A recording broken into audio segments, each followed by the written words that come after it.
ഭഗവതേ വാസുദേവായ ഓം നമോ ഭഗവതേ വാസുദേവായ ഓം നമോ ഭഗവതേ വാസുദേവായ. ശ്രീമദ്ഭാഗവതം ദ്വാദശസ്കന്ധം മൂന്നാമധ്യായം. ശ്രീശുക ഉവാച ദൃഷ്ട്വാത്മനിജേ വ്യഗ്രാൻ നൃപാൻ ഹസതി ഭൂരിയം അഹോ മാവിജിഗീഷന്തി മൃത്യു ക്രീഡനകാ നൃപാ.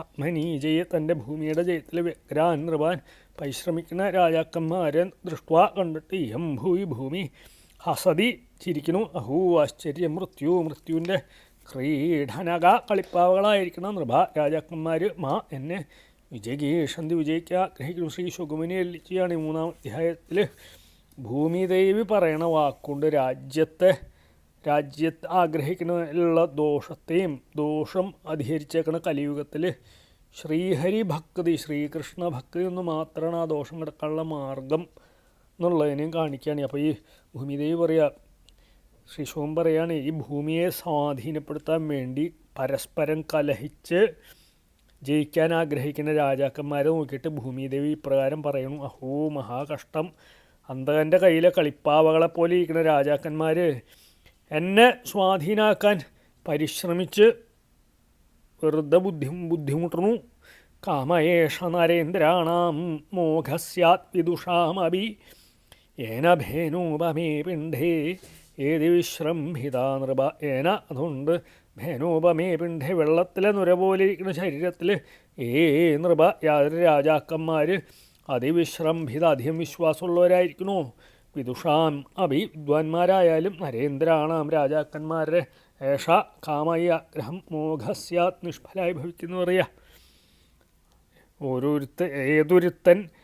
ഏതൊരുത്തരെന്നെ സ്വാധീനപ്പെടുത്തി സുഖം അനുഭവിക്കണം എന്നുള്ള മോഹത്താൽ ജലത്തിലെ നീർപ്പോള പോലെ പരം ചഞ്ചലായിട്ടുള്ള മാംസപിണ്ഡായിട്ടുള്ള ശരീരത്തിൽ അതിവിശ്വാസമുള്ളവരായിരിക്കുന്നു ആ രാജാക്കന്മാർ. അവരുടെ അച്ഛനമ്മമാർ മരിച്ചു പോയതിനെ കണ്ടിട്ടും അവരവർക്കും ആ അവസ്ഥയുണ്ടെന്ന് ഓർക്കാണ്ടിരിക്കുന്നു. അത് നിമിത്തം അവർക്കുള്ള കാമം എന്നെ സ്വാധീനപ്പെടുത്തി വളരെ കാലം സുഖിച്ചിരിക്കണം എന്നുള്ള മോഹം നിഷ്ഫലം തന്നെ. പൂർവം നിർജിത്യ ഷഡ്വർഗം ജേഷ്യാമോ രാജമന്ത്രിണ തഥ സജീവ പൗരാപദ കരീന്ദ്രഹാനസ്യ കണ്ടകാൻ. പൂർവം ആദ്യം ഷഡ്വർഗം 6 ഇന്ദ്രിയങ്ങളെ നിർജിത്യ ഏറ്റവും ജയിച്ചിട്ട് രാജമന്ത്രികളെ ജയിഷ്യാമ ജയിക്കുന്നുണ്ട്. തഥാ അതിന് ശേഷം അസ്യ ഇവൻ്റെ സജീവ പൗരാഹപദ കരീന്ദ്ര അമാത്യന്മാർ പുരവാസികൾ ബന്ധുക്കൾ ആന മുതലായ സൈന്യങ്ങൾ ഇവരെയും കണ്ടകാഹൻ ശത്രുക്കളെയും ജയിഷ്യാമ ജയിക്കുന്നത്. അപ്പോൾ രാജാക്കന്മാരെ ആഗ്രഹിക്കുന്ന രീതിയാണ് ഈ 2 ശ്ലോകം കൊണ്ട് പറയണേ അവരുടെ മനോവിചാരം. ഇന്ദ്രിയങ്ങളെ ജയിക്കാണ്ടിരിക്കേണ്ട രാജാവിന് രാജ്യപ്രാപ്തി ഇല്ല, അതുകൊണ്ട് ഞങ്ങൾ ആദ്യം ഇന്ദ്രിയ ജയം നേടും. എന്നിട്ടോ പിന്നെ ശത്രുരാജാവിൻ്റെ മന്ത്രിമാർ അമാത്യർ പുരവാസികൾ ബന്ധുമിത്രാദികൾ രാജ്യത്തെ ദ്രോഹിക്കുന്ന കള്ളന്മാർ ഇവരൊക്കെ ജയിക്കും. ഏവം ക്രമേണ ജയിഷ്യാമ പൃഥ്വീം സാഗരമേഖലാം ഇത്യാശാബദ്ധഹൃദയ ന പശ്യന്ത്യന്തികെ അന്തകം. ഏവം ക്രമേണ ഇപ്രകാരം ക്രമത്തിൽ സാഗരമേഖലാം സമുദ്രത്താൽ ചുറ്റപ്പെട്ട പൃഥ്വിയും ഭൂമിയെ ജയിഷ്യാമ ജയിക്കും. ഇതിയാശാബദ്ധ ഹൃദയ ഇപ്രകാരം ആശയാൽ ബന്ധിക്കപ്പെട്ട ഹൃദയത്തോടു കൂടിയൊരു അന്തികേ അന്തകം എത്തിയേക്കണം അന്തകനെ ന പശ്യന്തി കാണുന്നില്ല. ഇങ്ങനെ ക്രമത്തിൽ സമുദ്രത്താൽ ചുറ്റപ്പെട്ട ഭൂമിയെ സ്വാധീനത്തിലാക്കുന്നുണ്ട്. ഇപ്രകാരമുള്ള ആഗ്രഹം ഹൃദയത്തിൽ നിറഞ്ഞിരിക്കുന്ന രാജാക്കന്മാർ അവരുടെ സമീപം വന്നു നിൽക്കണം അന്തകനെ കാണില്ല. സമുദ്രാവരണാം ജിത്വാ മാം വിശന്ധ്യബ്ധിമോജസാ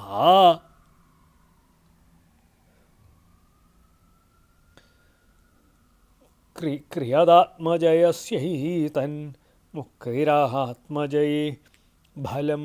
സമുദ്രാവരണം മാം സമുദ്രാവണാച്ഛാദനത്തോടുകൂടി എന്നെ ജയിച്ചിട്ട് ഓജസാ ബലത്താൽ അബ്ധിം വിശന്തി പ്രവേശിക്കുന്നു. ഏതത് ഇത് ആത്മജയസ്യ കിയത് ആത്മജയത്തിൻ്റെ ഒന്ന് മാത്രമാണ് എന്ന് പറയുകയാണേ. എന്തുമാത്രം ആത്മജയത്തിൽ ഫലം മുക്തി ഫലം സമുദ്രത്താൽ ഭൂമി ദേവി പറയുകയാണ്, ഈ സമുദ്രത്താൽ ചുറ്റപ്പെട്ട എന്നെ സ്വാധീനപ്പെടുത്തിയാലും അതിലും തൃപ്തി വരാണ്ട് അവനവൻ്റെ ബലത്തെ ആശ്രയിച്ച് സമുദ്രത്തിൻ്റെ ഉള്ളിലുള്ള ദ്വീപുകളെ കണ്ടുപിടിക്കാൻ പരിശ്രമിക്കണം. ഇങ്ങനെ അത്യധ്വാനത്താൽ 7 ദ്വീപോടുകൂടി എന്നെ ഭൂമിയെ സ്വാധീനപ്പെടുത്തിയാൽ കിട്ടുന്ന ഫലം എന്താ? എത്രയോ തുച്ഛം. ശരീരം ക്ഷണഭംഗരല്ലേ, വളരെ കാലമൊന്നും രാജ്യഭോഗം അനുഭവിക്കാൻ കഴിയില്ല. ഇങ്ങനെ ആഗ്രഹിക്കുന്ന സ്വഭാവത്തോടു കൂടിയ മനസ്സിനെ ജയിക്കാൻ സാധിച്ചാൽ സംസാര സങ്കടത്തിൽ നിന്ന് വേറിട്ട് പരമാനന്ദാനുഭവരൂപമായിട്ടുള്ള മുക്തിയെ പ്രാപിക്കാം. യാം വിസൃജ്യൈവ മനവ തത്സുതാശ്ച കുരുദ്വഹ ഗതായഥാഗതം യുദ്ധേ തമാം ജേഷ്യന്ത്യബുദ്ധയ കുരുദ്വഹ. ഹേ കുരുകുലശ്രേഷ്ഠ മനവ മനുക്കളും തത്സുത ച അവൻ്റെ മക്കളും യാം യാതൊന്നിനെ വിസർജ്യവ ഉപേക്ഷിച്ചിട്ട് തന്നെ യഥാഗതം ഗത വന്ന പോലെ ഗതന്മാരായി താമാം ആ എന്നെ യുദ്ധത്തിൽ അബുദ്ധയ ബുദ്ധികൾ ജേഷ്യന്തി ജയിക്കാൻ ആഗ്രഹിക്കുന്നു. എൻ്റെ കുരുകുലശ്രേഷ്ഠ ഭൂമിദേവി പറയണമെന്ന് ശ്രദ്ധിച്ച് കേട്ടോളൂ. മനുക്കളും മനുപുത്രന്മാരും ഏതൊരു ഭൂമിയെ ഉപേക്ഷിച്ചിട്ട് എന്നെ വന്ന പോലെ തിരിച്ചുപോയോ, ആ എന്നെ വിചാരശക്തിയില്ലാത്ത രാജാക്കന്മാർ യുദ്ധത്തിൽ ജയിച്ച് വശത്താക്കാൻ ആഗ്രഹിക്കുന്നു. യുദ്ധത്തിൽ ജയം തന്നെ നിശ്ചയില്ല. മഹാപ്രയാസത്താൽ ജയിച്ചാലോ നശ്വരായിട്ടുള്ള ശരീരം കൊണ്ട് എന്നെ എത്ര കാലം സ്വാധീനത്തിൽ വെച്ച് സുധിക്കാൻ അങ്ങോട്ട് സാധിക്കും എന്നവർ ചിന്തിച്ചിരുന്നുവെങ്കിൽ അകാലമരണത്തിനുകൂടി ഇടവരണ യുദ്ധത്തിൽ ഏർപ്പെടില്ല. അനുസാരം മൽകൃതേ പിതൃപുത്രാണാം ഭ്രാതॄണാം ചാപി വിഗ്രഹ ജായതേ അസതാം രാജ്യേ മമതാബദ്ധ ചേതസാം. രാജ്യത്തിലെ മമതാബദ്ധ ചേതസാം മമതയെ ഉറപ്പിച്ചേക്കണ മനസ്സോടുകൂടി ഒരു മസതാം സത്തുക്കളല്ലാത്തവരായിട്ടുള്ള പിതൃപുത്രാണ് അച്ഛന്മാർക്കും മക്കൾക്കും ഭ്രാതൃണാം സഹോദരന്മാർക്കും തമ്മിൽ മൽകൃത ഞാൻ മൂലം വിഗ്രഹാഭി യുദ്ധവും ജായത ഉണ്ടാവണമെന്ന് പറയപ്പോൾ രാജ്യം എൻ്റേതാണെന്ന് മനസ്സിലുറച്ചേക്കണ അസത്തുക്കളായിട്ടുള്ള മാതാപിതാക്കന്മാർക്കും അച്ഛനമ്മമാർക്കും മക്കൾക്കും തമ്മിൽ മക്കൾക്കും പുത്രന്മാർക്കും തമ്മിലും ജ്യേഷ്ഠാനുജന്മാരും തമ്മിലും കൂടി ഞാൻ മൂലം യുദ്ധം ഉണ്ടാവണില്ലേ. അപ്പോൾ രാജ്യം എൻ്റേതാണെന്ന് മനസ്സിൽ അച്ഛനെ ഉറച്ചേക്കാണ്, രാജ്യം എൻ്റേതാണെന്ന് മോനും ഉറച്ചേക്കണു. അവർ അപ്പോൾ രാജ്യം പിടിച്ചെടുക്കാനായിട്ട് അച്ഛനും മോനും തമ്മിൽ യുദ്ധം, ചിലയിടത്ത് ജ്യേഷ്ഠാനുജന്മാർ തമ്മിൽ യുദ്ധം. ഞാൻ ഭൂമിദേവി ആയിരിക്കാം, ഞാൻ നിമിത്തം യുദ്ധം എത്ര ഉണ്ടാവണേ എന്ന് പറയാ. മമേ വൈവം മഹീ കൃഷ്ണാനതേ മൂഢം ദിവാദിന സ്പർദ്ധമാനാമിധോ ഘ്നന്തി മ്രിയന്തേ മൽകൃതേ നൃപാ. മൂഢ ഇടോ മൂഢ എം കൃഷ്ണ മഹി സമസ്തഭൂമി മമേവ എൻ്റെ തന്നെ അതേ ഇതിവാദിന നിൻ്റേതല്ല എന്ന് വാദിക്കുന്നവരും സ്പർദ്ധിക്കുന്നവരുമായിട്ടുള്ള നൃപ രാജാക്കന്മാർ മിഥഗ്രന്ഥി അന്യോന്യം ലഹള കൂട്ടണേ മൽകൃതേ മ്രിയന്തേ എനിക്ക് വേണ്ടി മരിക്കുന്നു. അപ്പോൾ മമത സ്പഷ്ടാക്കണേ. ഒരു രാജാവ് മറ്റൊരു രാജാവിനോട് പറയും, എടാ മൂഢ ഈ സമസ്ത ഭൂമി എൻ്റെ നിനക്കുള്ളതല്ല എന്ന് പറയും. എന്നെ സ്വാധീനപ്പെടുത്തുന്നതിൽ പരസ്പരം സ്പർദ്ധിക്കുകയും ചെയ്യുന്ന രാജാക്കന്മാർ അന്യോന്യം യുദ്ധം ചെയ്ത് അങ്ങോട്ട് മരിക്കുന്നു. പൃഥൂ പുരുരവാഗാധിർ നഹുഷു ഭരതോ അർജുനാമന്ധാത സഗരൂരാമ ഘട്വാംഗു ദുന്ധുഹാരഘൂം തൃണബിന്ദുർയയാദിശ്ച ശര്യാദിശന്തനുർഗയാ ഭഗീരഥാം കുവലയാശ്വ കകുസ്ഥൂ നൈഷധൂ നൃഗാഃ ഹിരണ്യകശിപുർവൃത്രോ രാവണോ ലോകരാവണാഃ നമൂചി ശംപരോ ഭൗമോ ഹിരണ്യാക്ഷോധ താരകം. അന്യേ ച ബഹവോ ദൈത്യ രാജാനോ യേ മഹേശ്വരഃ സർവേ സർവവേദ ശൂരാ സർവേ സർവജിതു അജിതാ മമതാം മയ്യവർത്തന്ത കൃതൂച്ചൈർമർത്യധർമ്മിണാ കഥാവശേഷാ കാലേന അകൃതാർത്ഥ കൃത വിഭൂ. സർവവിധ എല്ലാം അറിയണവൻ ലോകരാവണ ലോകത്തെ കരയിക്കണവൻ, സർവജിത എല്ലാവരെയും ജയിക്കണവൻ, അജിതാം അന്യരാൽ ജയിക്കപ്പെടാത്തവൻ, മർത്യധർമ്മിണ മരണധർമ്മമുള്ളവർ മയി എന്നിൽ മമതാം എൻ്റേതെന്നുള്ള ഭാവത്തെ അവർ തന്ത വച്ചിരുന്നു. കാലേന കാലത്താൽ കൃതാർത്ഥരല്ലാണ്ട് മോഹം സാധിക്കാണ്ടേ കഥാവശേഷം മരിച്ചു എന്നർത്ഥം അവശേഷിക്കുന്നവരുടെ ലിസ്റ്റിൽ പെട്ടു എന്ന് പറയാം. വിഭോ കാര്യസാരം നന്നായി ധരിക്കുന്ന പരീക്ഷിത് രാജാവേ, ഭൂമിനെ സ്വാധീനപ്പെടുത്തിയിരുന്ന പല രാജാക്കന്മാരുടെയും അവസാന ഗതിയെക്കുറിച്ച് ഭൂമിദേവൻ എന്നെ പറഞ്ഞു കേട്ടോളൂ. പൃഥു, പൂരുരവസ്, ഗാധി, നഹുഷൻ, ഭരതൻ, കാർത്തിവീരാർജുനൻ, മാന്ധാതാവ്, സകരൻ, രാമൻ, ഘട്വാങ്കൻ, ദുന്ധുമാരൻ, രഘു, തൃണബിന്ദു, യയാതി, ശര്യാദി, ശന്തനു, ഗയൻ, ഭഗീരഥൻ, കുവലയാശ്വൻ, കാകുസ്ഥൻ, നളൻ, നൃഗൻ, ഹിരണ്യകശിപു, വൃത്രൻ, ലോകത്തെപ്പോഴും കരയിക്കുന്ന രാവണൻ, നമൂജി, ശമ്പരൻ, നരകാസുരൻ, ഹിരണ്യാക്ഷൻ, താരകൻ, ഇവരൊക്കെ മാത്രമല്ല അന്യരായിട്ടുള്ള പലരും മഹാപരാക്രമശാലികളും ശസ്ത്രങ്ങളെയെല്ലാം അറിയണവരും ശൂരന്മാരും എല്ലാവരും ജയിക്കണവരും അന്യരാൽ ജയിക്കപ്പെടാത്തവരുമായിട്ടുള്ള ദൈത്യന്മാരായിട്ടുള്ള രാജാക്കന്മാരും ഭൂമി പറയുക, എന്നോട് മമത വെച്ചുകൊണ്ടിരുന്നേ മരിക്കണമായിട്ടുള്ള ധർമ്മത്തിൽ നിന്ന് വിട്ടിരിക്കണവരല്ലാത്തതുകൊണ്ട് സർവവും സംഹരിക്കണ കാലം അവരെല്ലാം അകൃതാർത്ഥരും കൃതാർത്ഥമില്ലാത്തവരും കഥ മാത്രം അവശേഷിച്ചവരുമാക്കി തീർത്തു എന്ന് പറയാ. കഥായിമാസ്തേ കഥിതാമഹീയസാം വിഹാവിതായ ലോകേഷു യശ പരേയുഷാം വിജ്ഞാനവൈരാഗ്യ വിവിക്ഷയാ വിഭൂ വചോ വിഭൂതിർനതു പാരമാർത്ഥ്യം. ലോകേഷു ലോകങ്ങളിൽ യശവിതായ യശസ്സിനെ വിസ്തരിച്ചിട്ട് പരേയുഷ മരിച്ചോരായിട്ടുള്ള മഹീയസാം മഹാന്മാരുടെ ഇമാകഥാം ഈ കഥകൾ വിജ്ഞാനവൈരാഗ്യ വിവിക്ഷയ വിജ്ഞാനവും വൈരാഗ്യവും ആവശ്യമെന്ന് പറയാനുള്ള താല്പര്യത്താൽ തേ കഥിത അങ്ങയോട് പറഞ്ഞു.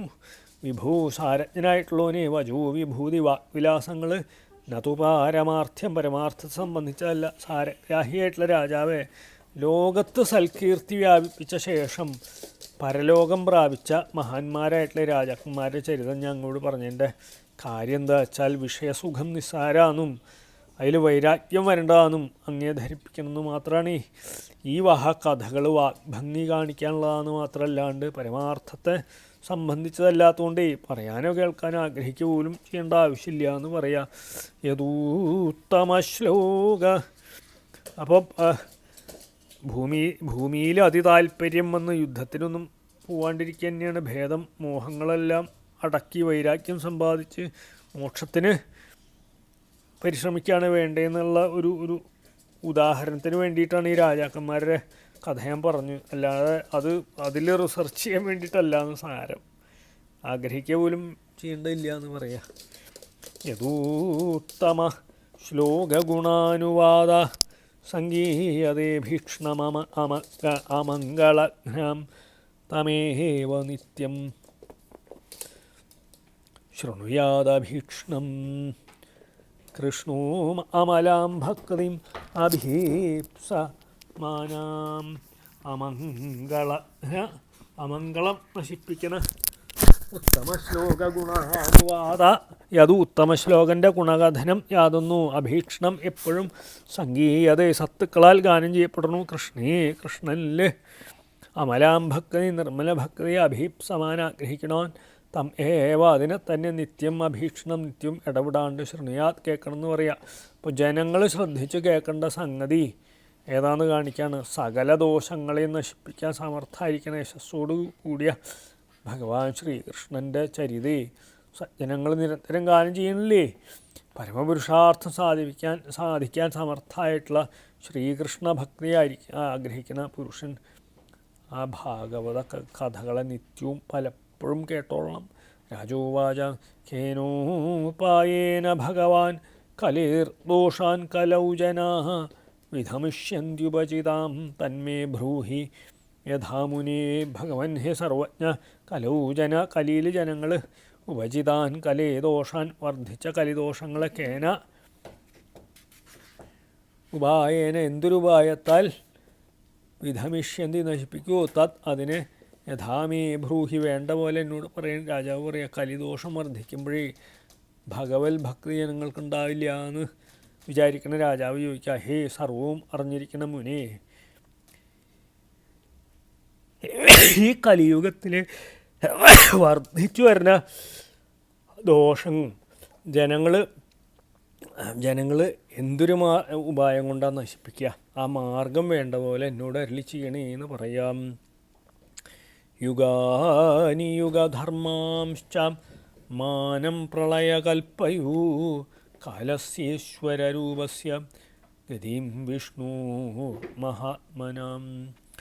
ഈശ്വര രൂപസ്യ സർവവും നിയന്ത്രിക്കണവനും കാലസ്യ കാലസ്വരൂപനും മഹാത്മന എല്ലാറ്റിലും ആത്മാവായിരിക്കണവനുമായിട്ടുള്ള വിഷ്ണുവിൻ്റെ ഗതിയായിരിക്കണ പ്രളയകൽപ്പയൂ പ്രളയത്തിൻ്റെയും കൽപ്പത്തിൻ്റെയും മാനം പരിമാണത്തെയും യുഗാനി യുഗങ്ങളെയും യുഗധർമാൻ യുഗധർമ്മങ്ങളെയും പറയണേ എന്ന് പറയാം. സംഹാര കാലത്തിൻ്റെയും സ്ഥിതികാലത്തിൻ്റെയും അവധിയും ഗണനയും യുഗങ്ങളെയും യുഗധർമ്മങ്ങളെയും എന്നോട് അരുളി ചെയ്യണേ എന്ന് പറയാം. എല്ലാത്തിലും ആത്മാവായിട്ടും സകലത്തിനെയും നിയന്ത്രിച്ചുകൊണ്ടിരിക്കുന്ന വിഷ്ണുവാണല്ലോ കാലസ്വരൂപനായിട്ടുള്ള മഹേശ്വരൻ. അതുകൊണ്ട് കാലപരിമാണം അറിയണത് ഈശ്വര സ്വരൂപത്തെ അറിയണമായിട്ട് തന്നെ വിചാരിക്കണം എന്ന് പറയാം. ശ്രീ ശുക ഉവാച കൃതേ പ്രവർത്തതേ ധർമ്മ ചതുഷ്പാത്ത ജനയധൃതാ സത്യം ദയ തപോദാനം ഇതി പാദാഃ വിഭോർ നൃപാ. ചതുഷ്പാത് 4 പാദങ്ങളോടുകൂടിയ ധർമ്മം കൃതത്തിൽ പ്രവർത്തിക്കുന്നു. തജ്ജനയാ യുഗങ്ങളിലുള്ള ജനങ്ങളാൽ ഹൃദയ ധരിക്കപ്പെടുന്നു. നൃപ എൻ്റെ രാജാവേ വിഭോ പരിപൂർണമായിട്ടുള്ള ധർമ്മത്തിൻ്റെ പാദങ്ങൾ സത്യവും ദയ കരുണയും തപസ്സും ദാനവും ഇത് ഇപ്രകാരമാണെന്ന് പറയാം. ശ്രീ ശുഗമുനി അരുളി ചെയ്യാണ് ഈ കൃതയുഗ ധർമ്മങ്ങൾ പറയാണ്. കൃതയുഗത്തിൽ ധർമ്മം 4 പാദങ്ങളോട് കൂടിയിരിക്കണേ. ആ യുഗത്തിൽ ജനിക്കുന്ന ജനങ്ങൾ ധർമ്മം നിലനിർത്തും. ആ ധർമ്മത്തിൻ്റെ 4 പാദങ്ങൾ സത്യം ദയ തപസ് ദാനം ഇതൊക്കെയാണ്. സന്തുഷ്ട കരുണാമൈത്ര ശാന്താദാന്താതിദീക്ഷവ ആത്മാരാമ സമദൃശ പ്രായശ ശ്രമണ ജനാം. സന്തുഷ്ടൊരു കരുണയുള്ളവർ, മിത്രഭാവമുള്ളവർ, ശാന്ത മനസ്സിനടക്കമുള്ളവർ, ദാന്ത ഇന്ദ്രിയങ്ങൾ അടക്കമുള്ളവർ, തിദിക്ഷവ സഹന സ്വഭാവമുള്ളവർ, ആത്മരാമാവിൽ രമിക്കണവർ, സമദൃശ സമത്തെ കാണുന്നവർ, പ്രായസ മിക്കതും ജനങ്ങൾ ശ്രമിക്കണവർ. പ്രായേണ കൃതയുഗത്തിൽ ജനങ്ങൾ പ്രാരാബ്ധാനുസരണം ലഭിക്കണ ആഹാരം കൊണ്ട് തൃപ്തി വരുന്നവരാണ്, സന്തോഷിക്കുന്നവരാണ്, പരന്മാരെ ദുഃഖം തീർക്കണം എന്നുള്ള കാരുണ്യമുള്ളവരാണ്. പ്രാണികളിലും മിത്രഭാവത്തോടു കൂടിയവരും മനസ്സിനെയും ഇന്ദ്രിയങ്ങളെയും അടക്കിയിരിക്കണവരും സുഖദുഃഖാദി ദ്വന്ദ്ങ്ങളെ സഹിക്കുന്ന സ്വഭാവമുള്ളവരും ആത്മാവിൽ ലഭിക്കണവരും വർണ്ണാശ്രമ ഭേദഭാവനകൾ കൂടാണ്ട് എല്ലാവരും ഒരുപോലെ കാണുന്നവരും ഈശ്വര ധ്യാന തൽപരരുമാണ് എന്ന് പറയുകയാണ്. അപ്പോൾ നമ്മൾ ഇന്ന് 19 നിർത്തിയിട്ട് നാളെ 20 തുടങ്ങും. ശ്രീഹരയേ നമ ശ്രീഹരയേ നമ ശ്രീഹരയേ നമ. ഗോപികാ ജീവനസ്മരണം ഗോവിന്ദ ശ്രീ ഗോവിന്ദ. ഗോപികാ ചരണസ്മരണം ഗോവിന്ദ ശ്രീ ഗോവിന്ദ.